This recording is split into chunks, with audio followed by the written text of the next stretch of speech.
आदिनाथ भगवान के चरणों में हम सभी का सादर नमन, सादर वंदन। पंच परमेष्टि भगवंतों के चरणों में हम सभी का सादर नमन, सादर वंदन। अखंड ब्रह्मांड की शक्तियों, ऊर्जाओं के चरणों में हम सभी का सादर नमन, सादर वंदन। मेरे माता-पिता और मेरे सद्गुरुओं को मेरा सादर नमन।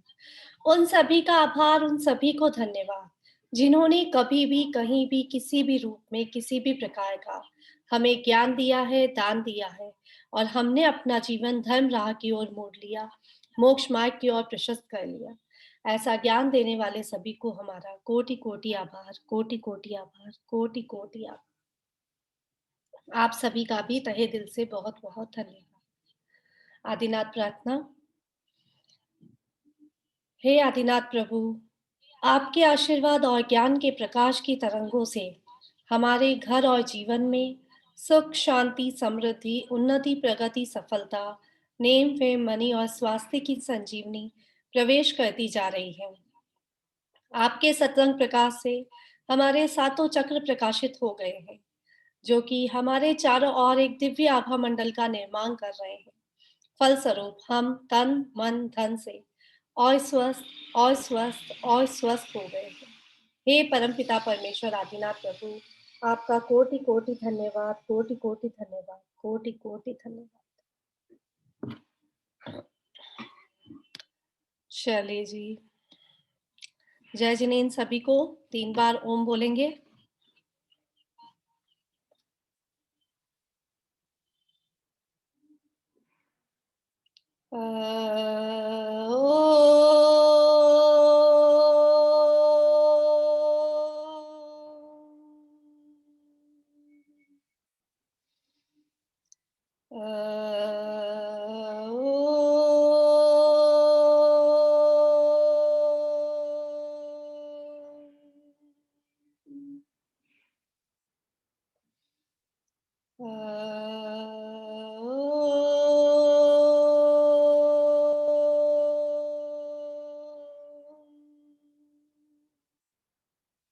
कानों पे हाथ रख के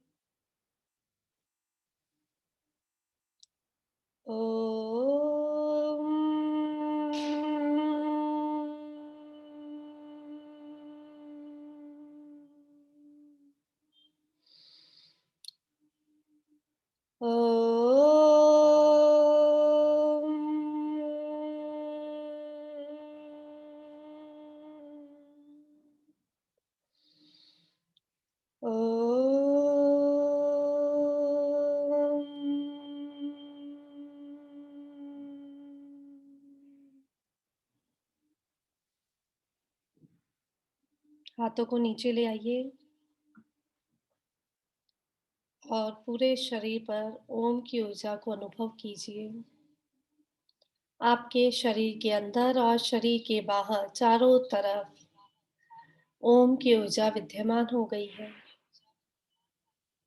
आपके रोम रोम में ओम की ऊर्जा है और यह ऊर्जा हम सभी को स्वस्थ बना रही है, स्वस्थ बना रही है, स्वस्थ बना रही है।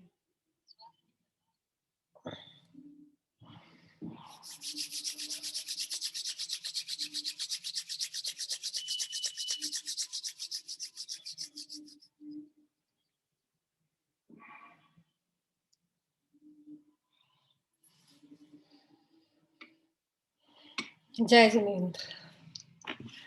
चलिए, आज सबसे पहले हमने अभी तक 1 से लेकर 20 तक भक्तामा रिद्धि मंत्र का मीनिंग और उनसे उनका जहां पर हमें यूज करना है, उपयोग करना है, वो हमने देखा। तो आशा करते हैं कि सबको समझ भी आया होगा। इसके लिए हम अमोघ कीर्ति जी महाराज को नमोस्तु बोलेंगे, धन्यवाद करेंगे कि उनके शब्दों को हमने आप तक पहुंचाया है और उनके शब्दों से हमें जिनवानी माँ का ज्ञान हो रहा है। उनका बहुत-बहुत धन्यवाद। उनकी वाणी को बहुत-बहुत धन्यवाद। और उसके बाद हम 2 कुछ लाइन्स में रिद्धिधारी मुनियों को धन्यवाद बोलेंगे और वो हमारे जीवन में कैसे चमत्कार करते हैं, ये हम देखेंगे। हाथ जोड़ के सब लोग सीधे बैठ जाइए।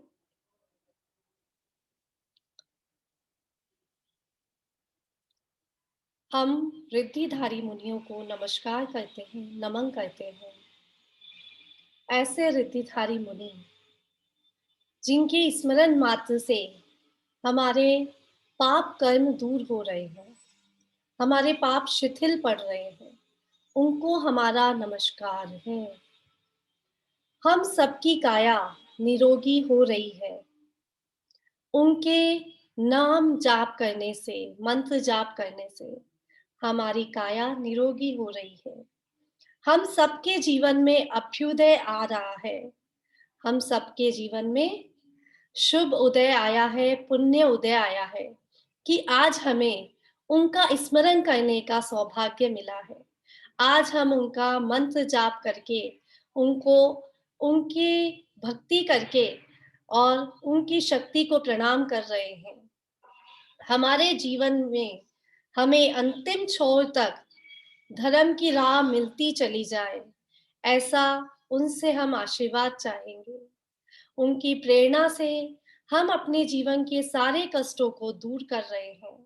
उनकी प्रेरणा से, उनका मंत्र जाप करके हमारे जीवन में आने वाली सभी समस्याएं हमसे दूर हो रही है और हमारा पुण्य उदय आ रहा है।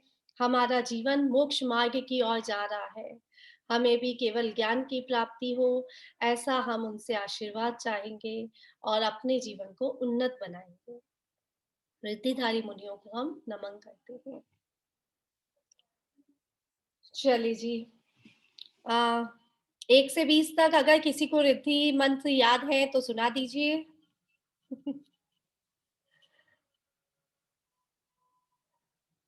कौन सुना रहा है? वीडियोस ऑन नहीं है किसी के भी। आप सब भी वीडियो ऑन कर लीजिए, तो आपको भी अच्छा लगेगा समझना, सुनना।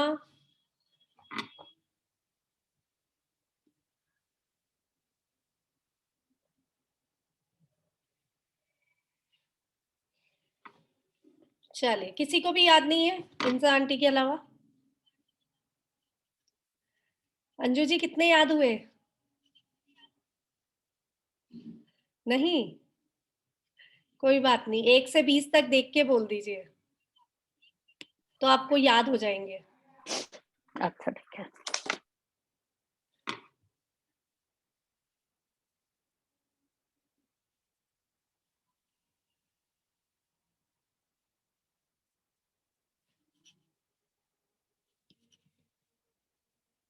अंजू जी, आवाज नहीं आ रही है आपकी।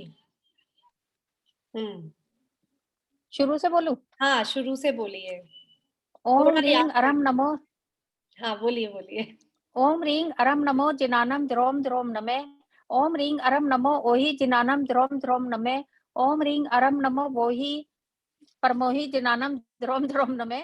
ओम रींग अरम नमो सबोहि जिनानम द्रोम द्रोम नमे। ओम रींग अरम नमो अनंतोहि जिनानम द्रोम द्रोम नमे। ओम रींग अरम नमो कोठ बुद्धिनम द्रोम द्रोम नमे। ओम रींग अरम नमो बीज बुद्धिनम द्रोम द्रोम नमे। ओम रींग अरम नमो पादानुसारिणम द्रोम द्रोम नमे। ओम रींग अरम नमो सब्बिन सौदराणम द्रोम द्रोम नमे। ओम रींग अरम नमो स्वयं बुद्धिनम द्रोम द्रोम नमे। ओम रींग अरम नमो पत्ते बुद्धिनम द्रोम द्रोम नमे। ओम रींग अरम नमो बोह्य बुद्धिनम द्रोम द्रोम नमे। ओम रींग अरम नमो उजू मदीनम द्रोम द्रोम नमे। ओम रींग अरम नमो वील मदीनम द्रोम द्रोम नमे। ओम रींग अरम नमो 10 पुबीनम द्रोम द्रोम नमे। ओम रींग अरम नमो 14 पुबीनम द्रोम द्रोम नमे। ओम रींग अरम नमो अठांग महानिमित कुशलानम द्रोम द्रोम नमे। ओम रींग अरम नमो व्यू वही ढिम पत्तानम द्रोम द्रोम नमे। ओम रींग अरम नमो विजा हराणम द्रोम द्रोम नमे। ओम रींग अरम नमो चार नानम द्रोम द्रोम नमे। बढ़िया। चलिए, ये थे 1 से 20 तक के रिद्धि मंत्र। उसके बाद के इंद्र आंटी सुनाएगी, ताकि एक हमारा पूरा हो जाएगा आज के रिद्धि मंत्र। हाँ, पूरा सुनाना है या 20 के बाद? 20 के बाद 21 से सुनाइए। ओम ह्रीम हरम नमो पंचमयानम जुरोम जुरोम नमः स्वाहा। ओम ह्रीम हरम नमो आकाशगामिनम जुरोम जुरोम नमः स्वाहा। ओम ह्रीम हरम नमो किंसानम जुरोम जुरोम नमः स्वाहा। ओम ह्रीम हरम नमो ई विट्टानम दिट्ट विट्टानम जुरोम जुरोम नमः स्वाहा। ओम ह्रीम हरम नमो उगतवाणम जुरोम जुरोम नमः स्वाहा। ओम ह्रीम हरम नमो दित्तवाणम जुरोम जुरोम नमः स्वाहा। ओम ह्रीं अरं नमो तत्त्वाणं द्रोम द्रोम नमः स्वाहा। ओम ह्रीं अरं नमो महात्वाणं द्रोम द्रोम नमः स्वाहा। ओम ह्रीं अरं नमो गौर गुणानम जुरोम जुरोम नमः स्वाहा। ओम ह्रीं अरं नमो गौर तवाणम जुरोम जुरोम नमः स्वाहा। ओम ह्रीं अरं नमो गौर प्रकमाणम जुरोम जुरोम नमः स्वाहा। ओम ह्रीं अरं नमो गौर गुण गंभीर यारिणम जुरोम जुरोम नमः स्वाहा। ओम ह्रीं अरं नमो अमोसई पत्ताणम जुरोम जुरोम नमः स्वाहा। ओम ह्रीं अरं नमो खेलोसई पत्ताणम जुरोम जुरोम नमः स्वाहा। ओम ह्रीं अरं नमो जलोसई पत्ताणम जुरोम जुरोम नमः स्वाहा। ओम ह्रीं अरं नमो विपोसई पत्ताणम जुरोम जुरोम नमः स्वाहा। ओम ह्रीं अरं नमो सवोसई पत्ताणम जुरोम जुरोम नमः स्वाहा। ओम ह्रीं अरं नमो मणि जुरोम नमः। ओम ह्रीं अरं नमो वचवलिनम जुरोम जुरोम नमः स्वाहा। ओम ह्रीं अरं नमो कायवलिनम जुरोम जुरोम नमः स्वाहा। ओम ह्रीं अरं नमो खीर सविनम जुरोम जुरोम नमः स्वाहा। ओम ह्रीं अरं नमो सप्पी सविनम जुरोम जुरोम नमः स्वाहा। ओम ह्रीं अरं नमो महूर सविनम जुरोम जुरोम नमः स्वाहा। ओम ह्रीं अरं नमो अमीय सविनम जुरोम जुरोम नमः स्वाहा। ओम ह्रीं अरं नमो अखिन वासाणम जुरोम जुरोम नमः स्वाहा। ओम ह्रीं अरं नमो दिट्ठ विसाणम जुरोम जुरोम नमः स्वाहा। ओम ह्रीं अरं नमो सिद्धायाणम जुरोम जुरोम नमः स्वाहा। ओम ह्रीं अरं नमो मेहदी महावीर बटपाणाणम जुरोम जुरोम नमः स्वाहा। ओम ह्रीं क्लीं अरं श्री जिनेन्द्राय नमो नमः। जय बोलिए आदिनाथ भगवान की जय। बराबर था। बहुत बढ़िया, थैंक यू आंटी। चलिए हम आगे बढ़ते हैं। आज हम करेंगे 21 नंबर रिद्धि मंत्र का के बारे में हम देखेंगे, इसका मीनिंग और यूज।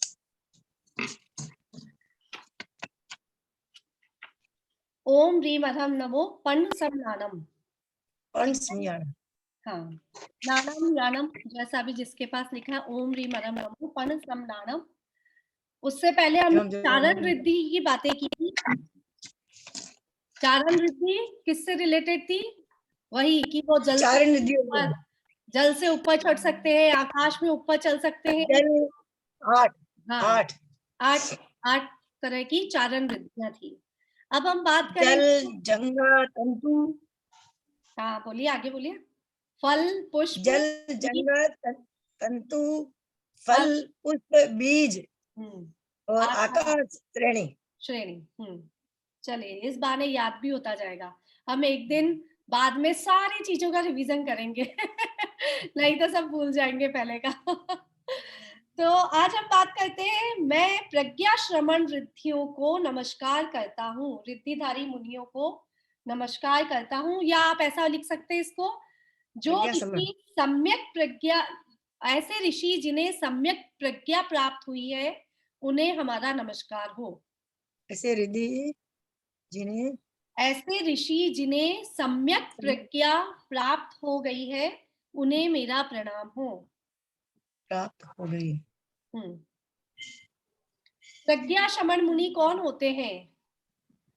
प्रज्ञा शमन मुनि वो होते हैं जो बिना उपदेश के ही, बिना गुरु के उपदेश के ही, जिन्हें तत्वों और पदार्थों का ज्ञान हो जाता है। हाँ, प्रज्ञा के बिना, गुरु के उपदेश के बिना, प्रज्ञा का मतलब है गुरु के, हाँ, गुरु के उपदेश के बिना जो तत्वों को या पदार्थों को ज्ञान हो जाता है, पदार्थों की और ग्रंथों को जानने की जिनमें शक्ति आ जाती है। सभी लिख सकते हैं, जिनको ग्रंथों को जानने की शक्ति आ जाती है उसे प्रज्ञा कहते हैं। उस शक्ति को क्या कहते हैं? प्रज्ञा कहते हैं। शक्ति आ जाती है, उसे प्रज्ञा कहते हैं। ठीक है, अभी हमको लग रहा है कि बिना गुरु उपदेश के कैसे ज्ञान मिल सकता है? कैसे मिलता है? बिना गुरु उपदेश के हम समझ नहीं पा रहे इसको कि कैसे ज्ञान मिलता है। लेकिन इसका बताने के लिए उन्होंने बताया है 4 तरह की प्रज्ञा ज्ञान होते हैं। क्या होती है? 4 तरह की प्रज्ञा होती है। तो उसमें पहली प्रज्ञा है उत्पत्ति प्रज्ञा।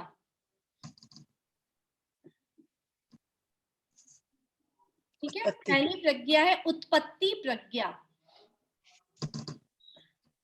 ये प्रज्ञा होती है जन्म से ही जिसे 4 प्रकार की बुद्धि प्राप्त हो जाती है।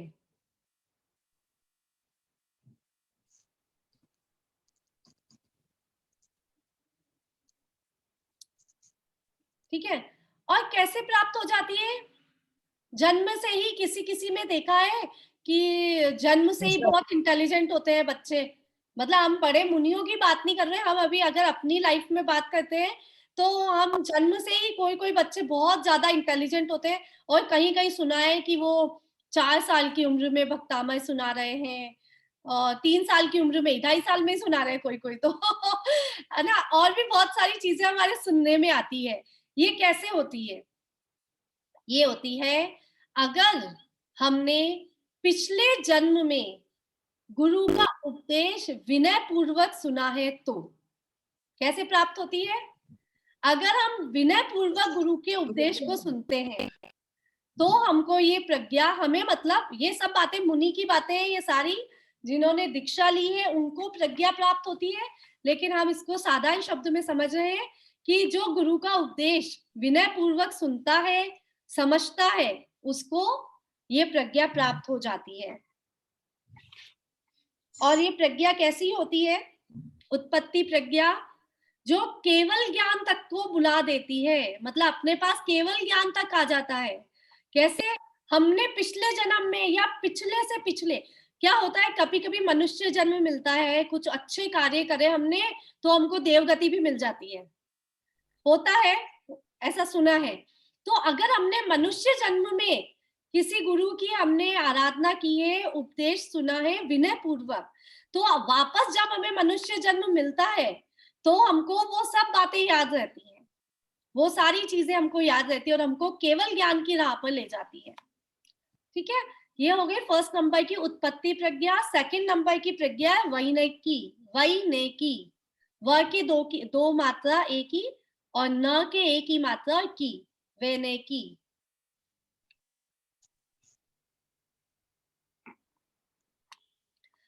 ये प्रज्ञा प्राप्त होती है जब इसी जन्म में हमने गुरु का विनय किया हो। हम अभी कभी कितनी बार प्रवचन में जाते हैं और बहुत सारी आसपास में बैठे लोगों से चर्चा कर लेते हैं पता चलता है गुरु तो बोले जा रहे हैं, बोले जा रहे हैं, बोले जा रहे हैं, हम हमारी बातें करे जा रहे हैं।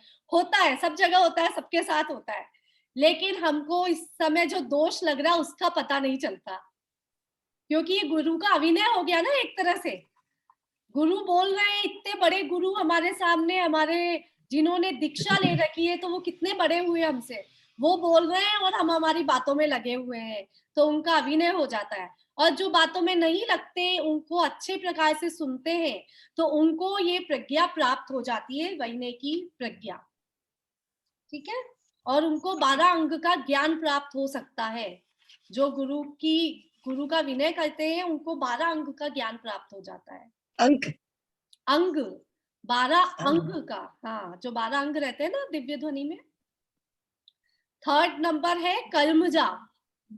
कर्मजा होती है तपश्चरण से जिसने प्रज्ञा प्राप्त की है, तपश्चरण के बल से जिसने बिना पढ़े ही केवल तप कर लिया। और जैसे मुझे भक्तामय नहीं आता, बोलना नहीं आता, पढ़ना नहीं आता, कुछ भी नहीं आता, लेकिन मैंने भक्तामय के उपवास कर लिए और पता नहीं कहां से मुझे भक्तामर आ गया, ऐसा मतलब होता नहीं है बता रही हूँ। तो ये प्रज्ञा कहलाती है कर्मजा प्रज्ञा। इसमें एक और भेद आता है औषधि सेवा के बल पे। जैसे मुनि होते हैं, ये सब मुनि की बात है, मुनि जो होते हैं वो भी अपने से बड़े ही अपने साथ वाले मुनियों की सेवा करते हैं। अगर उन्हें जरूरत रहती है तो उनकी सेवा करते हैं, औषधि का लगाते हैं उनको, उनकी सेवा करते हैं, उनका विनय करते हैं, तो भी उनको ये प्रज्ञा प्राप्त हो जाती है। मीन्स उन्हें अपने आप ही शास्त्रों का ज्ञान हो जाता है। फोर्थ नंबर है पारिनामिका प्रज्ञा। पारिनामिका प्रज्ञा ये है कुल में पैदा होने से ही प्रज्ञा प्राप्त हो जाती है। जैसे कहते हैं ना, पंडित के घर बेटा हुआ तो वो पंडित बन जाता है अपने आप ही। तो कुल में पैदा होने से, जाति से ही प्रज्ञा प्राप्त हो जाती है। जाति विशेष में पैदा होने से ज्ञान प्राप्त हो जाता है और इसका फल है जीवन के अंतिम समय के संकेत मिल जाते हैं। बची हुई आयु का पूर्ण ज्ञान हो जाता है। बची हुई आयु का पूर्ण ज्ञान हो जाता है। दोनों भी बात एक ही है।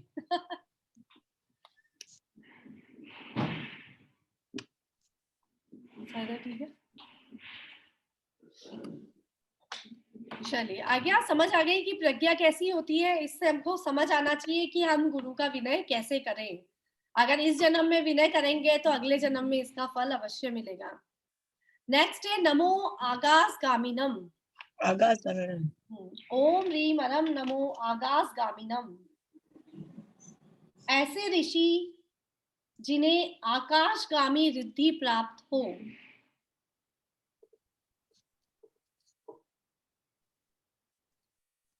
ऐसे ऋषि जिन्हें आकाशगामी रिद्धि प्राप्त हो।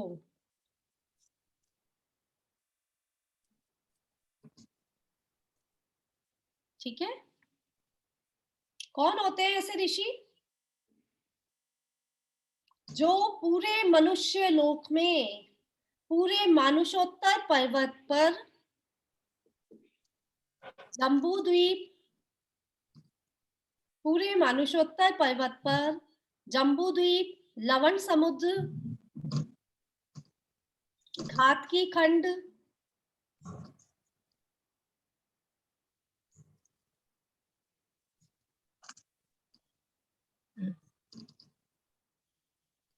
कालोदधी समुद्र, कालोदधी समुद्र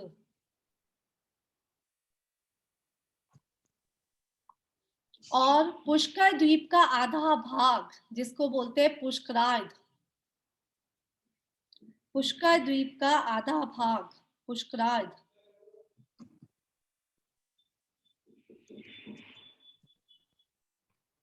ऐसे मुनि इन सभी जगह पर जिनकी सीमा मानुषोत्तर पर्वत तक होती है वहां पर कहीं भी आकाश में गमन कर सकते हैं। वो चाहे जहां पर जा सकते हैं, आ सकते हैं, कहीं भी उनको कोई रोकने वाला नहीं होता है। लेकिन ऐसे मुनि बिना प्रयोजन कहीं नहीं जाते हैं। और प्रयोजन क्या होता है उनका? आकाश में क्या है? अकृत्रिम चैताली की वंदना करने, समौ शरण में विराजमान तीर्थंकर की वंदना करने, अथवा हाँ वापिस प्रयोजन से ही, मतलब प्रयोजन क्या है उनके? अकृत्रिम चैतालियों की वंदना करने, समौ शरण में विराजमान तीर्थंकर की वंदना करने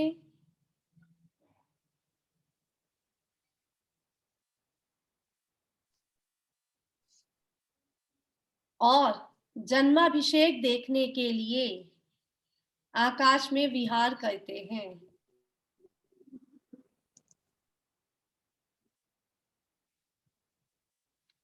जन्माभिषेक देखने के लिए, हाँ, जन्माभिषेक देखने के लिए आकाश में विहार करते हैं। मतलब बताया गया है कि बिना प्रयोजन के नहीं घूमते हैं। उनको अगर रिद्धि प्राप्त हो गई है तो वो ऐसा नहीं है कि इच्छा हुई जहाँ चल दी है, घूम के चल दी है ना। और इसका फल लिखा है कि ऐसे रिद्धिधारी मुनि 1 योजन ऊपर तक उठने की क्षमता रखते हैं, आकाश में गमन करने की क्षमता रखते हैं। सुना होगा पुराने पुराने आचार्य जो थे वो इतना ऊपर उठ सकते थे। कोई कोई थे, किसी का नाम आपको पता हो तो कोई कोई स्टोरी सुन रखी है हमने, इतना ही बता रखा है हमको। तो होता है जिनको ये रिद्धि प्राप्त हो जाती है वो आकाश में उड़ने की क्षमता उसमें आ जाती है। विद्यासागर जी महाराज। वही देखिए, मैं नाम नहीं लेती क्योंकि फिर बोलेंगे नहीं सबूत। सुना है सुना है, आती है बहुत से मुनिराज में है ये सामर्थ्य। ठीक है, चलिए नेक्स्ट है नमो आसी विसानम। ये बहुत 23rd. अच्छा है। ऐसे ऋषि जिनके शब्द साकार हो जाते हैं, ऐसे ऋषि जिनके शब्द साकार हो जाते हैं, उन्हें मेरा प्रणाम होवे। या फिर हम इसको लिख सकते हैं, आशीष है विष जिनका, मतलब जिनका आशीर्वाद जो होता है ना, वो विष भी बन जाता है और अमृत भी बन जाता है।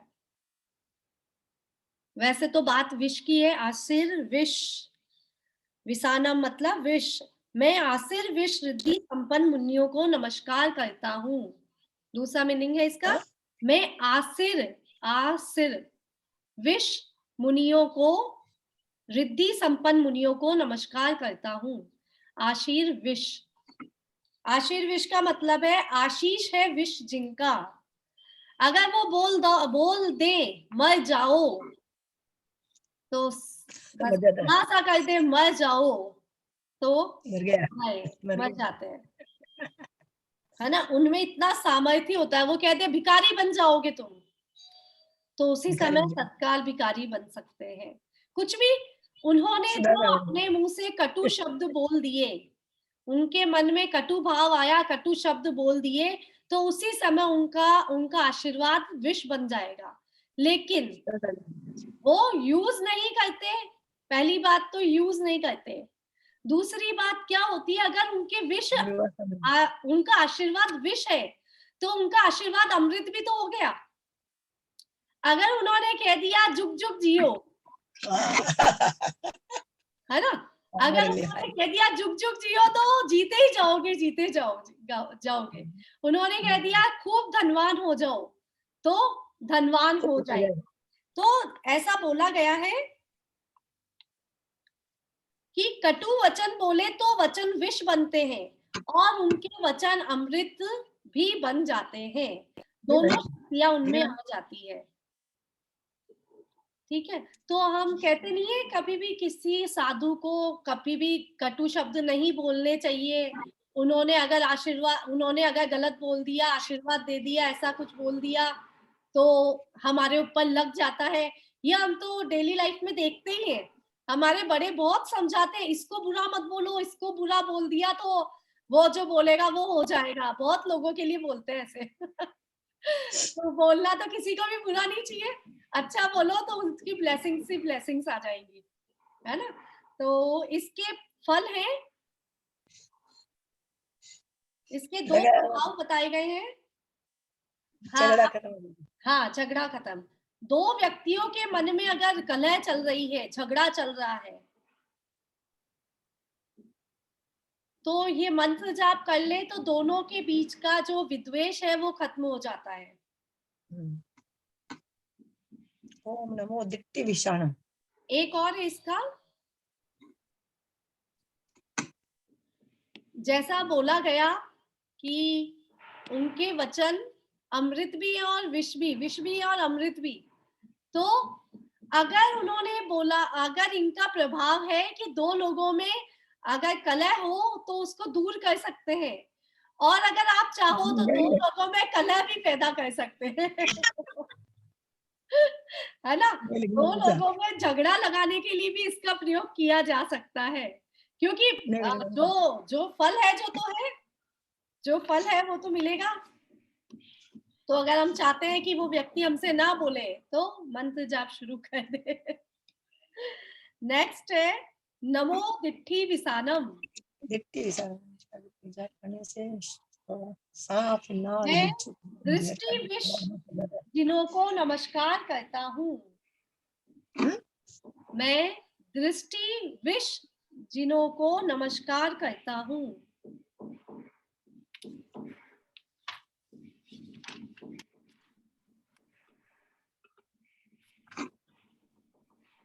या फिर ऐसा लिख सकते हैं, ऐसे ऋषि जो दृष्टि से ही विष को नाश कर देते हैं। ऐसे ऋषि जो दृष्टि से ही विष को नाश कर देते हैं। अब दोनों लाइन में दो मतलब आ गए, अगर समझ आई आपको तो। देखते हैं, पहली लाइन है कि मैं दृष्टि विष जिनों को नमस्कार करता हूँ। जिन मतलब प्रभु, जिन मतलब भगवान। तो मैं दृष्टि विष जिनों को नमस्कार करता हूँ, मतलब दृष्टि से विष या अमृत दे सकते हैं। अभी हमने कहा ना कि बोल दो, आसे विसाना, मतलब उनके वचन कैसे हैं, विष या अमृत समान है। अगर बोल दो भिखारी बन जा तो बन जाएंगे। ऐसे ही ये वाले जो मुनि होते हैं, अगर देख ले, आपको गुस्से वाली नजर से देख ले, तो आपके ऊपर विष समान आपके ऊपर जहर फैल जाएगा। और अगर प्रीति पूर्वक देख ले, अच्छे मन से, अच्छे भाव से देख ले, तो आपका कल्याण हो जाएगा। तो दोनों तरह की बात है। फिर मैंने बोला ऐसे ऋषि जो दृष्टि से ही विष को नाश कर देते हैं, ठीक है। तो इसका फल क्या हुआ, इनकी आराधना करने से हमारे कोई भी तरह का विष चढ़ गया हो हेलो, हमारे ऊपर किसी भी तरह का विष चढ़ गया हो, तो उसका नाश भी इनकी आराधना करने से हो जाता है। ठीक है, तो इसको हम लिखेंगे, प्रीतिपूर्ण दृष्टि से देखने से, प्रीतिपूर्ण दृष्टि से देखने से प्राणियों का कल्याण हो जाता है, समृद्धि, अभ्युदय, मंगल हो जाता है। मतलब अगर उन्होंने प्रीतिपूर्ण रूप से देख लिया हमें, तो हमारे को सब चीज मिल जाती है। और यदि गुस्से में देख लेते हैं, गुस्से से देख लेते हैं, और यदि गुस्से से देख लेते हैं, तो वही वाणी, वही प्राणी, तो वही प्राणी भस्म हो जाते हैं। यदि गुस्से से देख लेते हैं, तो वही प्राणी नष्ट, भस्म हो जाते हैं।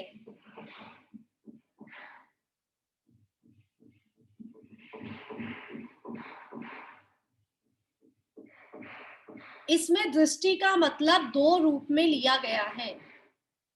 एक तो चक्षु और एक मन। मतलब क्या है कि आंखों से तो देखते ही हैं, मन से भी तो देख लेते हैं हम।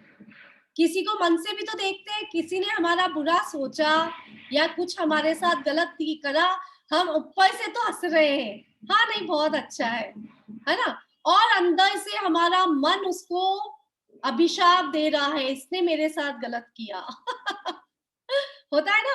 तो ये दो दृष्टि का मतलब, दो दृष्टि है, एक तो चक्षु और एक मन। ठीक है, मन में जो सोच रहे हैं, आंखों से जो देख रहे हैं, दोनों से विष या अमृत फैला सकते हैं, दृष्टि से भी और मन से भी। तो इसका फल है, किसी भी तरह के विष की बाधा हो तो उसे निर्विष कर देते हैं।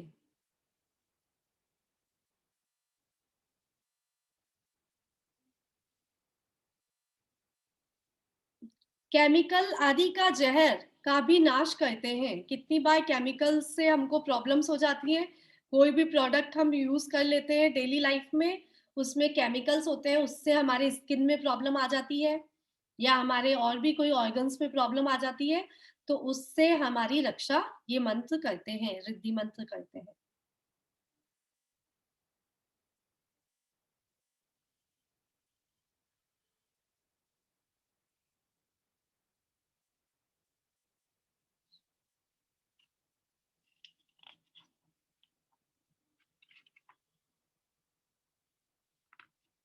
चलिए नेक्स्ट, ओम ह्रीम अरहम नमो उग्गतवाणम। ओम ह्रीम अरहम नमो उग्गतवाणम।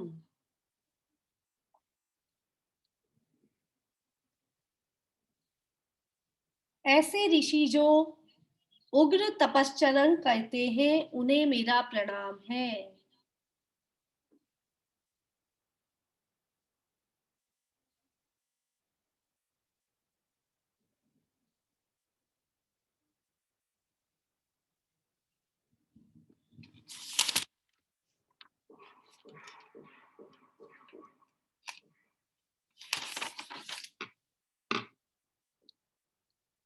ठीक है।